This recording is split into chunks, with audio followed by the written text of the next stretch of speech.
Hey, what's up everybody? Welcome back to the Tech Hub, your go-to place for the honest lowdown on tech, gadgets and everything in between at good value. I'm Ash, and if you love devices, value and getting more bang for your buck, you're in the right place. Today we're talking about the PlayStation Portal, and I'm asking the big question, is it still worth it in 2025? So let's find out and let's start the episode.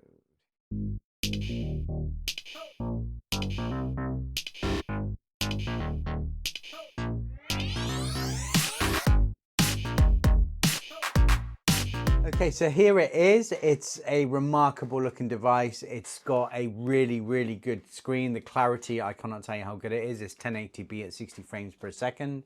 It's not too big, it's just about right, and these feel better than a dual controller in my opinion. It just looks sleek and it really matches the PlayStation well.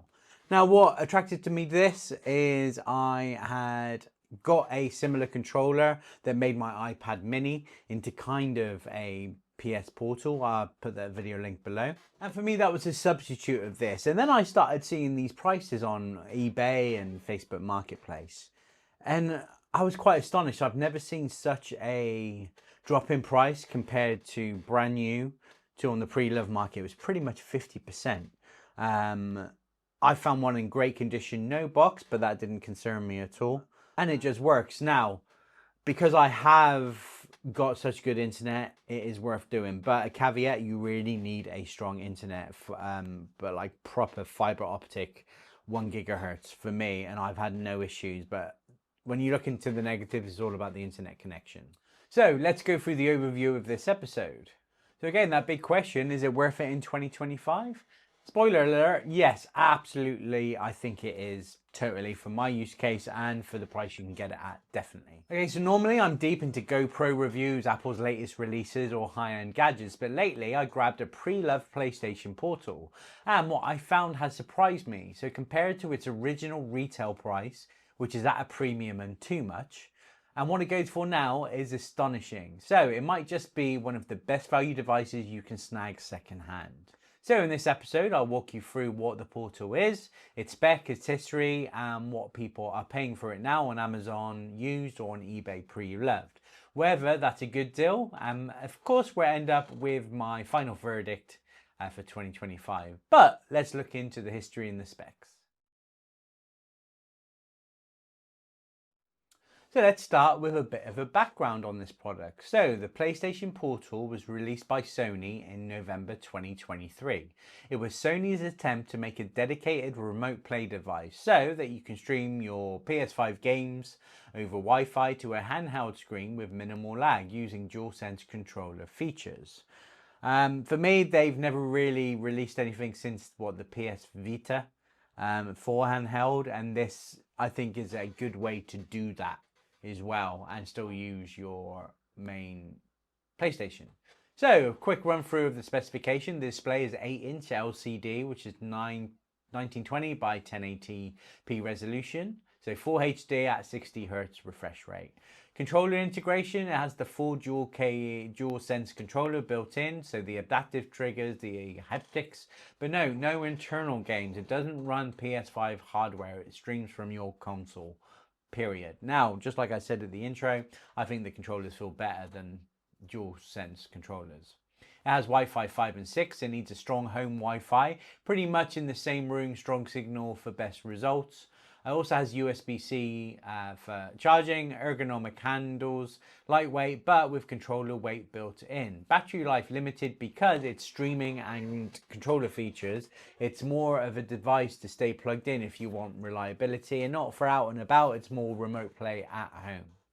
So why people liked it, it was the design and what they were looking to do, very futuristic, but the criticisms were high price, limited availability, and it really depended on that network. Now my tips here: plug your PlayStation in on the Ethernet. Don't use both on Wi-Fi. That will really help. Now, as long as you've got up to 250 megabytes on Ethernet, you will not go wrong. Stick this on Wi-Fi. Again, as long as you're getting at least 100 megabits on your Wi-Fi, you'll be fine, but separate the two that way. You can also play this out and about and just use the hotspot from your phone, but again, make sure it's very strong 4G or at least 5G. If we look at prices, let's look at Amazon and eBay. So Amazon used or renewed and eBay pre-loved. So what does a used pre-loved PlayStation Portal go for in 2025, and is it worth it? Well, like I said, that's pretty much what led me to make this video. So when it first released, it launched at a premium, so near £200 or $200, and depending on your region, and that's still what it's going for directly with PlayStation. So what you're seeing now in the pre-loved market on Amazon, so used or renewed, you find listing ranges from 130 to 180 for good condition units. Some include original boxes and accessories like a case, or some are just the device. The lower price ones are just the device. You can get a cheap case from Amazon for about £10.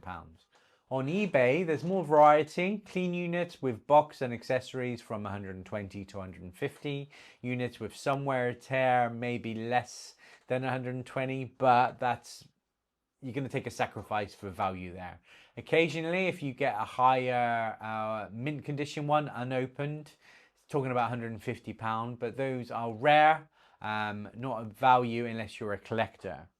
Now, why I think these are so cheap and affordable is because people rushed to buy them, had no use case for it, didn't use it, didn't like it, and then just sold it. So what to look out for though in the pre-loved market is check that condition of the screen. This is all about the screen. Check that condition. Once you buy it, get a screen protector like a phone. Make sure everything works, so triggers, the controllers work, and does it come with a power cable, box, or original packaging? That can affect the price. I got this once for so low because it didn't have the original packaging or a charger. I really don't care. I'm not planning to sell it, so I don't need the box. I've got plenty of USB-C chargers, and of course, check the seller feedback as well. Now, as for value comparison, considering new units are always much more expensive and not available in many regions, when you can get a used one for 30 to 60% off the launch price, that's very compelling, and it's a fascinating product for me because of that. But I think that's because gamers jump at stuff and then regret it after, which I think there's an influx of these. You could look at alternatives, but you'd have to change console to a Switch. Or something like the Razer's stuff they do. But if you love your PlayStation, you've got good network, this is the way to go. So let's wrap up by saying, is the PS Portal worth buying in 2025? My take, yes. If you can find one in good condition for around about £120 or equivalent in your local market, look at Facebook Marketplace as well. It offers excellent value for a remote play experience. This product is not worth it at its premium, but it is worth it at close to 50% of that original price. There are caveats. You need a decent Wi-Fi setup, you're streaming, there's no offline game storage, battery life under heavy use isn't amazing, you'll get a good 2-4 hours out of it, but it's harder to replace that battery too. But if you accept what it is, then you're going to love it. What you get is something that has a premium at launch and now dropping into a range that's accessible and, in my opinion, still very relevant. It's a premium product. It's a great bit of kit. So if you enjoyed this guide, please hit that like button, hit that notification button, subscribe to me if you haven't already, and let me know in the comments, have you tried the Portal yet? What price did you pay, and is it worth it? Are you tempted to get one? And maybe compare remote play devices next time, or dig into other pre-loved stills, so drop some suggestions. And of course, please make your comments kind. Please follow me on Instagram and Threads at TechHubWorlds.UK. Check out my website at www.techhubworlds.co.uk. Thanks for watching, and I'll see you on the next episode.